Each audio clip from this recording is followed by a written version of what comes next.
तो institution functioning या संस्थाओं की कार्यप्रणाली में या भारत के संविधान का जो चैप्टर है उसका जो अंतिम पॉइंट है वो आज हम डिस्कस करने वाले हैं। वो है प्राइम मिनिस्टर यानी कि प्रधानमंत्री का। तो प्राइम मिनिस्टर आप जानते हैं जैसे कि बेहद महत्वपूर्ण टॉपिक है, और आप ये भी जानते हैं कि जो एक्चुअल पावर इंजॉय करता है इंडियन कॉन्स्टिट्यूशन में सर्वोच्च एग्जीक्यूटिव की एक्चुअल पावर्स, नॉमिनल पावर तो आप जानते हैं कि राष्ट्रपति के पास है, लेकिन जो एक्चुअल पावर हैं, वास्तविक शक्तियां हैं, वो प्रधानमंत्री के पास होती हैं। तो इस पॉइंट ऑफ व्यू से भी इस टॉपिक को काफ़ी इम्पोर्टेंट माना गया है। पहले आप देखें कि हमारी जो पार्लियामेंट्री डेमोक्रेसी है या संसदीय शासन प्रणाली है, चाहे वो ब्रिटेन की हो, चाहे कनाडा की हो, चाहे भारत की हो, उसमें एक बाइनरी पाई जाती है, यानी कि रियल जो हेड है और जो कि नॉमिनल हेड है। एक्चुअल हेड और नॉमिनल हेड भी कई बार इसको बोला जाता है। एक तो है वास्तविक प्रधान और दूसरा है नाम मात्र का प्रधान। तो नाम मात्र का प्रधान हमारे यहाँ जैसे कई बार कहा जाता है कि नॉमिनल एग्जीक्यूटिव हेड जो है वो राष्ट्रपति है, प्रेसिडेंट है। अगर आप ब्रिटेन की बात करें तो वहाँ पे क्राउन या राजा या रानी। तो हमारे यहाँ प्रेसिडेंट चूंकि जनता के द्वारा चुना गया है, इसलिए हमारे देश को रिपब्लिक कहा गया है, गणतंत्र। और वहाँ पर जो हेड ऑफ द स्टेट है ब्रिटेन में, या आप कनाडा और ऑस्ट्रेलिया की बात कर सकते हैं, तो वहाँ head of the state Britain का राजा या रानी, क्राउन जो है वो है। तो वहाँ रिपब्लिक नहीं है, तो उसको कहा जाता है कॉन्स्टिट्यूशनल मोनार्की, संवैधानिक राजतंत्र। हमारा देश रिपब्लिक इसलिए है क्योंकि हमारे यहाँ जो नॉमिनल हेड भी है प्रेसिडेंट, वो जनता के द्वारा चुना गया होता है। अब आते हैं वास्तविक प्रधान पे। तो वास्तविक प्रधान हमारे यहाँ कौन है कि जो रियल पावर जिसके पास होती है एग्जीक्यूटिव के पास, कोई भी संसदीय शासन प्रणाली होती है उसमें वास्तविक प्रधान जो होता है वो होता है प्रधानमंत्री। इसलिए कहा जाता है कि सबसे ताकतवर एग्जीक्यूटिव का जो हेड है वो प्राइम मिनिस्टर है। ठीक है, तो आपको इस बात का ध्यान रखना चाहिए कि हमारे यहाँ जो प्राइम मिनिस्टर है उसका सीधा चुनाव किसी भी संसदीय प्रणाली में सीधा चुनाव उसका प्राइम मिनिस्टर के रूप में नहीं होता है, बल्कि संसद के सदस्य के रूप में होता है। तो प्रधानमंत्री होता कौन है? बहुमत दल का नेता, यानी कि निम्न सदन में बहुमत दल का नेता।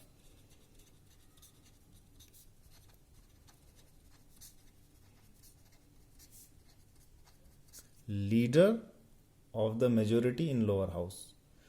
तो वो राज्यसभा से भी सकते हैं, लेकिन लोकसभा में बहुमत जो दल है, जो चुना हुआ दल है, वो जिसको अपना लीडर चुनता है उसको प्रधानमंत्री कहा जाता है। ठीक है, तो अब हम देखते हैं कि रियल पावर किस तरीके से एक्सरसाइज करता है प्राइम मिनिस्टर। तो सबसे पहले हम ये देख लेते हैं कि क्या भारत के संविधान में प्रधानमंत्री के लिए कोई न्यूनतम एलिजिबिलिटी या न्यूनतम अर्हता, मिनिमम एलिजिबिलिटी दी गई है। अभी आपने जैसे जुडिशरी में देखा होगा, जज के लिए न्यूनतम एलिजिबिलिटी है, या प्रेसिडेंट के लिए है, या गवर्नर के लिए है। तो न्यूनतम अर्हता प्रधानमंत्री की कुछ भी नहीं दी गई है हमारे संविधान में। इसके अपोजिट हमारे यहाँ संसद के सदस्य की एलिजिबिलिटी जो है वो बताई गई है। तो जो संसद का सदस्य है वही प्रधानमंत्री बन सकता है, तो वही प्रधानमंत्री बन सकता है। इसीलिए संसद के सदस्य के रूप में जो उसकी मिनिमम एलिजिबिलिटी है, जैसे लोकसभा का जो मेंबर चुना जाता है उसके लिए मिनिमम एलिजिबिलिटी क्या है कि उसकी एज जो है वो 25 साल होनी चाहिए, वो भारत का नागरिक होना चाहिए। ठीक है, और वो किसी लाभ के पद पे नहीं होना चाहिए। तो मिनिमम एलिजिबिलिटी प्रधानमंत्री के पद की कोई नहीं है, हम संसद के सदस्य की जो मिनिमम एलिजिबिलिटी है उसी को देखेंगे, क्योंकि हमारे यहाँ संसदीय शासन व्यवस्था में प्रधानमंत्री का सीधे चुनाव नहीं होता। हम संसद के सदस्यों को चुनते हैं। संसद के सदस्य निम्न सदन के सदस्य यानी कि लोकसभा के सदस्य जब अपने बहुमत दल का कोई नेता चुन लेते हैं तो उसी को ही प्रधानमंत्री हम कहते हैं। ठीक है, अब हम इसकी संवैधानिक स्थिति देखने की कोशिश करेंगे, परिस्थिति या कॉन्स्टिट्यूशनल सिचुएशन। हम जानते हैं कि जैसे मैंने कहा कि भारत में नाम मात्र का जो हेड है वो राष्ट्रपति है। तो आपको ध्यान होगा राष्ट्रपति के चैप्टर में हम आर्टिकल 52 की बात करते हैं। आर्टिकल 51 में तो है कि there shall be a president of India, Bharat का एक राष्ट्रपति होगा। 52 में है कि the union executive power shall be vested in president, कि संघ की कार्यपालिकी शक्ति राष्ट्रपति में निहित होंगी और राष्ट्रपति अपने अधीनस्थ अधिकारियों के द्वारा सत्ता का संचालन करेगा। तो आर्टिकल 52 जो है वो एक थोड़ा सा मिसलीडिंग है। अगर आप केवल आर्टिकल 52 को पढ़ेंगे तो आप कंफ्यूज हो सकते हैं कि भारत का राष्ट्रपति ही भारत का वास्तविक प्रधान है। तो इसलिए आर्टिकल 52 को हमेशा आर्टिकल 74 के साथ पढ़ा जाता है। तो आर्टिकल 74 क्या कहता है कि there shall be a council of minister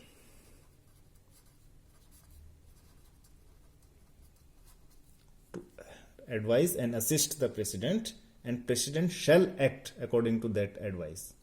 यानी कि आर्टिकल 74 कह रहा है कि राष्ट्रपति की सहायता और सलाह के लिए एक मंत्री परिषद होगी और राष्ट्रपति उस मंत्री परिषद की सलाह के अनुसार कार्य करेगा। shall act, ध्यान रखें, करेगा है, बाध्यकारी है, यानी कि राष्ट्रपति बाध्य है काउंसिल ऑफ मिनिस्टर्स की बात मानने के लिए, यानी कि इसकी जो सलाह है वो बाध्यकारी नेचर की है। तो ये कहा गया shall act according to that advice. हाँ, 44वें संवैधानिक संशोधन के द्वारा क्या किया गया है कि राष्ट्रपति एक बार उस सलाह को दोबारा रिकंसिडरेशन के लिए, पुनर्विचार के लिए भेज सकता है, लेकिन उसके बाद उसको कार्य करना ही पड़ेगा उस सलाह के अनुसार। तो आर्टिकल 52 जो कहता है कि संघ की कार्यपालिकीय शक्ति राष्ट्रपति में होंगी और union executive power shall be vested in president, उसको अलग से आपको नहीं पढ़ना है, आपको उसको आर्टिकल 74 की लाइट में पढ़ना है। उसको आर्टिकल 74 के आलोक में, उसके बैकग्राउंड में आपको पढ़ना है कि there shall be a council of ministers to advise and assist the president and president shall act, करेगा, कर सकेगा नहीं है, मे एक्ट नहीं है, शैल एक्ट है, करेगा, उस सलाह के अनुसार कार्य करेगा। ठीक है, तो इसका मतलब है कि काउंसिल ऑफ मिनिस्टर्स के पास एक्चुअल पावर है। अब काउंसिल ऑफ मिनिस्टर्स क्या होती है, पहली बात तो आप देख लें, काउंसिल ऑफ मिनिस्टर्स में 3 तरह के मंत्री होते हैं। ये टोटल है काउंसिल ऑफ मिनिस्टर्स। तो सबसे जो केंद्रस्थ है, जो सबसे महत्वपूर्ण है, उसे कहा जाता है कैबिनेट मंत्री। फिर जो दूसरे नंबर के वो राज्य मंत्री या स्टेट मिनिस्टर, और तीसरे नंबर के हैं डेप्यूटी मिनिस्टर या उप मंत्री। इन तीनों को, यानी कि कैबिनेट, स्टेट मिनिस्टर और उप मंत्री, इन तीनों को मिला के बोलते हैं काउंसिल ऑफ मिनिस्टर्स।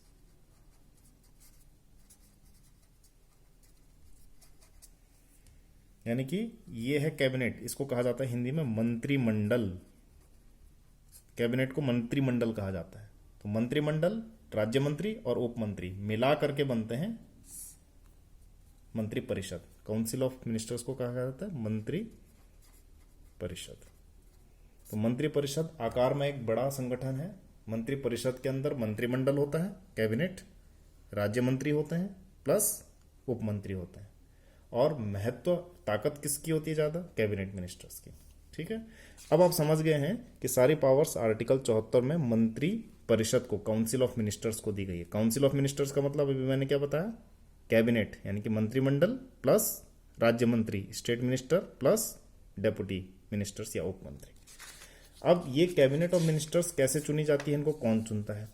आप कॉन्स्टिट्यूशनल स्थिति पढ़ रहे हैं प्रधानमंत्री की, तो आर्टिकल 75 में ये कहा गया है, आर्टिकल 75 क्लॉज 1 में, कि the prime minister shall be appointed by the president, यानी कि प्राइम मिनिस्टर का अपॉइंटमेंट होता है, प्रधानमंत्री की नियुक्ति होती है। तो प्राइम मिनिस्टर अपॉइंट किया जाता है प्रेसिडेंट के द्वारा आर्टिकल 75 क्लॉज 1 में, और राष्ट्रपति प्रधानमंत्री की नियुक्ति करेगा और उसकी सहायता से फिर अन्य मंत्रिपरिषद के सदस्यों की नियुक्ति करेगा। ठीक है, तो आप देखें, यह है प्रेसिडेंट ने अपॉइंट किया पीएम को, और पीएम फिर सलाह देता है प्रेसिडेंट को कि इसको अपॉइंट कीजिए, तो वो फिर काउंसिल ऑफ मिनिस्टर्स। क्या कहता है आर्टिकल 75 क्लॉज 1 कि राष्ट्रपति प्रधानमंत्री की नियुक्ति करता है और प्रधानमंत्री की सलाह से अन्य मंत्रियों की नियुक्ति करता है, यानी कि अपनी काउंसिल ऑफ मिनिस्टर्स बनाता है। इसलिए प्राइम मिनिस्टर की जो कॉन्स्टिट्यूशनल स्थिति है वो क्या है, head of the council of ministers की। ठीक है, तो इसलिए ये आप देख सकते हैं कि अगर ये काउंसिल ऑफ मिनिस्टर है तो इसका हेड जो है वो पीएम है, प्राइम मिनिस्टर है। यानी कि काउंसिल ऑफ मिनिस्टर्स के पास रियल में पावर है भारत में आर्टिकल 74 में, और वो काउंसिल ऑफ मिनिस्टर्स को चेयर करता है प्राइम मिनिस्टर, यानी कि उसकी अध्यक्षता करता है प्राइम मिनिस्टर। तो इसका मतलब प्राइम मिनिस्टर के पास रियल पावर है। तो इसलिए भारत की जो actual power, actual executive power है, वो कौन एंजॉय करता है? प्राइम मिनिस्टर एंजॉय करता है। ठीक है, तो head of the council of ministers वो कौन हो गया? प्रधानमंत्री, क्योंकि आर्टिकल 75 क्लॉज 1 उसको ये पावर देता है कि वो किस तरह से काउंसिल ऑफ मिनिस्टर्स को अपॉइंट करता है। क्योंकि यहाँ प्राइम मिनिस्टर जो भी सलाह देगा प्रेसिडेंट को कि आप इसको मंत्री बना दीजिए, इसको मंत्री बना दीजिए, तो उसको मंत्री बनाना पड़ेगा। अब एक और क्वेश्चन आता है कि प्रेसिडेंट क्या किसी भी आदमी को प्राइम मिनिस्टर अपॉइंट कर देगा? ये क्वेश्चन है। नहीं, किसी भी आदमी को नहीं कर सकता है। पहली बात तो संसद का मेंबर होना चाहिए, एक एलिजिबिलिटी जैसे कि मैंने अभी डिस्कस किया। और दूसरी एलिजिबिलिटी उसकी ये है कि वो लोकसभा में सदन का नेता होना चाहिए, यानी कि निम्न सदन में बहुमत उसके साथ होना चाहिए। ठीक है, अगर कभी किसी व्यक्ति का बहुमत अगर निम्न सदन से हट जाता है किसी प्राइम मिनिस्टर का, तो क्या होगा? उस प्राइम मिनिस्टर को इस्तीफा देना पड़ेगा। यानी कि the government shall be in life till that government enjoys the majority of the Lok Sabha. तब तक सरकार सरकार है जब तक लोकसभा में उसके पास बहुमत है। जिस दिन बहुमत हट गया, सरकार को इस्तीफा देना पड़ेगा, प्राइम मिनिस्टर को इस्तीफा देना पड़ेगा, और प्राइम मिनिस्टर के इस्तीफे के साथ साथ काउंसिल ऑफ मिनिस्टर भी खत्म हो जाएगी। ठीक है, अब आप देख सकते हैं कि प्राइम मिनिस्टर कैसा हेड है काउंसिल ऑफ मिनिस्टर्स का। किसको प्रेसिडेंट इन्वाइट करेगा? प्राइम मिनिस्टर अपॉइंट करेगा प्राइम मिनिस्टर के लिए जिसके पास लोकसभा में बहुमत होगा। ठीक है, अब एक क्वेश्चन एक और अराइज होता है यहाँ पर कि मान लो कभी ऐसा भी हुआ कि किसी भी पार्टी को मेजोरिटी नहीं मिली, तो तब प्रेसिडेंट क्या करेगा? तब प्रेसिडेंट उस व्यक्ति को अपॉइंट करेगा जिस व्यक्ति को वो समझता है कि वो बहुमत साबित कर सकता है या मेजोरिटी साबित कर सकता है, उस व्यक्ति को अपॉइंट कर देगा। ठीक है, अब यहाँ पर कई सारे प्रकार के क्वेश्चन बनते हैं जो अलग अलग यूनिवर्सिटी एग्जाम्स में पूछे जा सकते हैं आपको। जैसे मैं कुछ कोट्स आपको बता रहा हूँ। जैसे लॉर्ड मोरले ने ये कहा था कि जो लॉर्ड मोरले कहा था कि जो प्रधानमंत्री है वो फर्स्ट एमंग इक्वल्स है।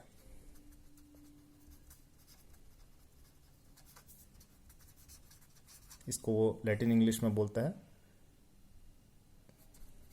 Primus inter pairs, first among equal, यानी कि हिंदी में समानों में प्रथम।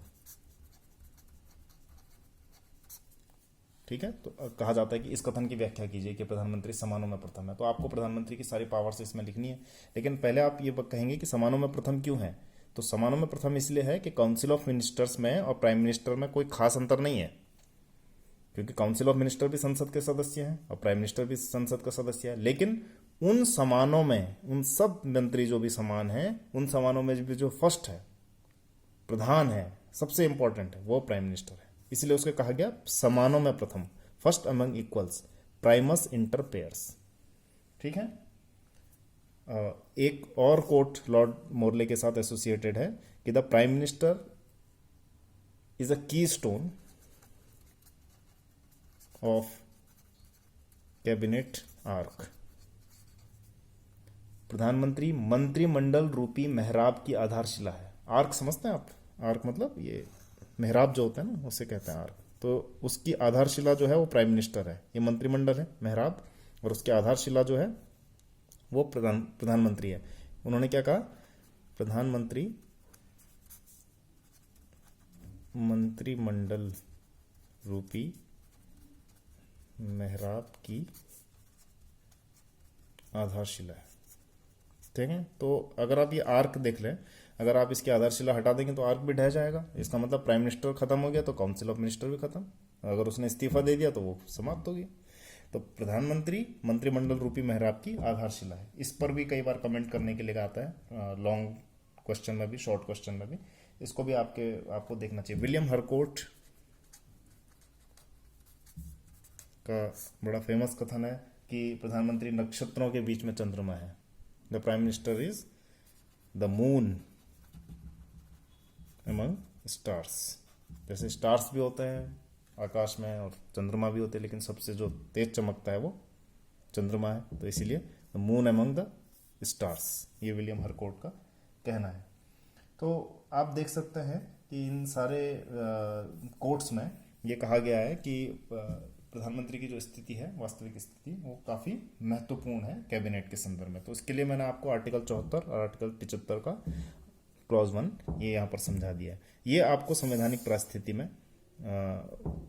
लिखना है कि अगर आपको ये क्वेश्चन पूछा जाता है कि प्राइम मिनिस्टर की संवैधानिक स्थिति क्या है, या उसके वो कहाँ से पावर डराइव करता है कॉन्स्टिट्यूशन की, तो आपको ये लिखना है। हालांकि प्रधानमंत्री के बारे में अलग से मेंशन नहीं है कि उसकी एलिजिबिलिटी ये होनी चाहिए, क्योंकि संवैधानिक शासन और संसदीय शासन व्यवस्था में या संवैधानिक राजतंत्रों में जहाँ संसद इम्पोर्टेंट है, स्ट्रांग है, वहाँ पर प्रधानमंत्री की सीधे इलेक्शन नहीं होती, निर्वाचन नहीं होता, उसका संसद का निर्वाचन होता है। अब आते हैं प्राइम मिनिस्टर के पावर्स और फंक्शंस पे।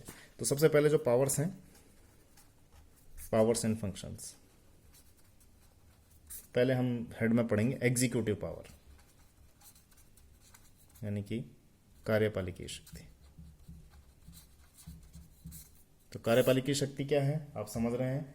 कार्यपालिकी शक्तियों में हमको वो शक्तियां लिखनी है जो प्रधानमंत्री की मंत्री परिषद से संबंधित है, या मंत्री परिषद से संबंधित है, यानी कि काउंसिल ऑफ मिनिस्टर से संबंधित, जिसके बारे में मैंने अभी चर्चा की थी कि प्रधानमंत्री मंत्रिमंडल का निर्माण करता है। वो मंत्रिमंडल का सबसे इंपॉर्टेंट मेंबर होता है, समानों में प्रथम होता है, फर्स्ट अमंग द इक्वल होता है। पहले उसकी नियुक्ति होती है, फिर वो सलाह देता है प्रेसिडेंट को, और फिर काउंसिल ऑफ मिनिस्टर का निर्माण होता है। तो मंत्रिपरिषद से रिलेटेड जितनी भी शक्तियां हैं जो मैंने अभी डिस्कस की हैं, वो सब इस पहले हेड में लिखनी है। किसमें? उसके शक्तियों में और प्रकार्यों में, पावर्स एंड फंक्शंस में, ठीक है। और आप इसमें ये भी लिखेंगे कि सारे मंत्रिमंडल के बीच में जो उसकी जो बैठक होती है काउंसिल ऑफ मिनिस्टर की, उसको जो चेयर करता है वो प्राइम मिनिस्टर करता है, उसकी अध्यक्षता प्राइम मिनिस्टर करता है। प्राइम मिनिस्टर ये भी कर सकता है कि किसी भी मंत्री परिषद के किसी सदस्य से इस्तीफा मांग सकता है, यानी कि वो राष्ट्रपति को सलाह दे सकता है कि आप इस मंत्री से इस्तीफा मांग लीजिए। तो इस्तीफा मांगने का मतलब ये होता है कि उसको मंत्री परिषद से बाहर कर दिया गया उस मंत्री को, यानी कि मंत्री परिषद वास्तविक रूप से जो जिसकी मर्जी पर काम करते हैं वो प्रधानमंत्री है। तो सारे बैठकों की अध्यक्षता करता है। इसके अलावा अगर मंत्रियों के बीच में कोई डिस्प्यूट है या विभिन्न मंत्रालयों के बीच में कोई विवाद की स्थिति है, तो उसको भी सेटल करने का काम प्रधानमंत्री करता है। तो ये सारी चीज़ें उसकी एग्जीक्यूटिव पावर्स में आती हैं। इसका मतलब क्या है कि वो रियल का एक्चुअल हेड है पूरे देश का, एग्जीक्यूटिव हेड है। आप ये लिखेंगे कि वो वास्तविक कार्यपालिकीय प्रधान है, काउंसिल ऑफ मिनिस्टर का हेड है, उसकी अध्यक्षता करता है, किसी भी मंत्री को हटा सकता है या किसी को भी मंत्री बना सकता है, प्रेसिडेंट को ये सलाह दे सकता है कि इसको मंत्री की शपथ दिलाओ, और फिर उसको मंत्री बना सकता है, कैबिनेट के अंदर ले सकता है। और अगर वो इस्तीफा दे देता है तो सारी कैबिनेट खत्म हो जाती है। जैसे कि मैंने अभी डिस्कस किया था, लॉर्ड मोरले ने कहा कि की stone of the cabinet arc, यानी कि मंत्रिमंडल रूपी मेहराब की आधारशिला है। आधारशिला हट गई तो आर्क भी ढह जाएगा, जो मेहराब है वो खत्म हो जाएगा, ठीक है। तो ये आपको एग्जीक्यूटिव पावर्स में पढ़नी है। इसके बाद जो पावर्स आती हैं वो आती हैं लेजिस्लेटिव या पार्लियामेंटरी, यानी कि संसदीय शक्तियाँ। अब संसदीय शक्तियाँ कौन सी हैं प्रधानमंत्री की? संसदीय शक्तियों का मतलब वो है कि वो संसद में क्या काम करता है, ठीक है। तो आप सबसे पहले ये जानते हैं कि संसदीय शासन प्रणाली में प्रधानमंत्री वही बन सकता है जिसका कि लोअर हाउस, यानी कि हमारे यहाँ वो लोअर हाउस है लोकसभा, उसमें बहुमत हो, यानी कि उसके पास मोर देन 1/2 मेंबर हों, और विभिन्न बिल पास करने के लिए, जैसे मान लीजिए संविधान संशोधन का बिल है तो उसके लिए 2/3 बहुमत भी उसके पास होना चाहिए। तो सिंपल मेजोरिटी तो एटलीस्ट होनी चाहिए उसके पास। तो लेजिस्लेटिव पावर्स क्या होंगी? सबसे पहली बात यह है कि लोकसभा में जितने भी प्रश्न पूछे जाएंगे, जो गंभीर प्रश्न हैं, सबसे इंपॉर्टेंट हैं, राष्ट्रीय महत्व के हैं, अंतर्राष्ट्रीय महत्व के हैं, तो उनका जवाब जो है वो प्राइम मिनिस्टर देता है। इसके अलावा लोकसभा में बहुमत दल का नेता होता है, इसलिए अगर वो किसी बात को कहता है या किसी मुद्दे पर कोई राय रखता है, तो ये माना जा सकता है कि उसके साथ कैबिनेट का विश्वास है, और कैबिनेट के पास चूंकि लोकसभा का मेजोरिटी है, इसीलिए ये माना जा सकता है कि जो वो कह रहा है वही कानून है। ये बड़ी इंपॉर्टेंट बात है कि उसके पास इतनी शक्ति है कि अगर वो कोई पॉलिसी मेकिंग की बात करता है या किसी बात में अपनी राय रखता है तो उस राय को कानून ही मानना चाहिए। क्यों? क्योंकि प्रधानमंत्री के पास लोकसभा की मेजोरिटी है, निम्न सदन में वो बहुमत दल का नेता है। ठीक है, तो वो संसद के बीच में और सरकार के बीच में कड़ी का काम करता है। तो ये आप लिखेंगे संसदीय पावर्स में कि प्रधानमंत्री क्या है, संसद और सरकार की भी कड़ी है बीच में। ठीक है ना। अब आप इसमें ये लिखेंगे, ये आप समझ गए होंगे मेरे ख्याल से कि प्रधानमंत्री के पास लोअर हाउस की मेजोरिटी है, इसलिए उसके पास सरकार और संसद के बीच की कड़ी है। फिर संसद में वो सबसे ज़्यादा एक्टिव रोल उसी का रहता है, सबसे ज़्यादा इंपॉर्टेंट रोल उसका रहता है, सबसे ज़्यादा इंपॉर्टेंट क्वेश्चन उसी से पूछे जाते हैं कि विरोधी जो दल है वो उसी से क्वेश्चन पूछते हैं। और इसके अलावा ये भी है कि अगर कभी ऑर्डिनेंस पास करना होता है आर्टिकल 1, 2, 3 में, तो वो राष्ट्रपति को सलाह दे सकता है कि आप इस पर जो है अध्यादेश लाइए, जिसके मैंने राष्ट्रपति के चैप्टर में आर्टिकल 123 आपसे चर्चा की थी कि अध्यादेश कैसे लाया जा सकता है। तो इसका भी काम प्रधानमंत्री के पास जिम्मा होता है। तीसरा, प्रधानमंत्री और राष्ट्रपति का संबंध क्या होता है, तो ये बड़ी इंपॉर्टेंट बात है। आर्टिकल 78 में ये चीज़ें कही गई हैं, 78 में, कि ये प्राइम मिनिस्टर की ड्यूटी होगी कि वो कैबिनेट के विभिन्न कार्यकलापों से उसको अवगत कराए, राष्ट्रपति को अवगत कराए। That it's the duty of prime minister to actually make familiar president with the works and functions and policies of council of ministers. तो उनके बीच में भी राष्ट्रपति और मंत्रिपरिषद के बीच में जो कड़ी का काम करता है, जो एक लिंक का काम करता है, वो है प्राइम मिनिस्टर। फिर चौथा पॉइंट है दलीय कार्य, ये भी पार्टी वर्क, पार्टी फंक्शंस या पार्टी वर्क। आप देखते हैं लोकसभा में कौन है बहुमत दल का नेता? Prime minister. यानी कि लोकसभा में जिस पार्टी का बहुमत है उसका नेता प्राइम मिनिस्टर है। इसका मतलब वो पार्टी का भी हेड हुआ, समझ लीजिए। तो यानी कि जब वो कोई बात कहता है तो इस बात को इमेजिन भी नहीं किया जा सकता, इस बात की कल्पना भी नहीं की जा सकती कि उसमें और पार्टी में कोई विरोध है। जनरली ऐसा नहीं हो सकता, क्योंकि प्रधानमंत्री सबसे महत्वपूर्ण व्यक्ति है सरकार का, और सरकार किसकी है? जिस पार्टी की मेजोरिटी है। तो जब मेजोरिटी वाली पार्टी कोई बात बोल रही है तो इसका मतलब वही बात प्रधानमंत्री भी बोल रहा है।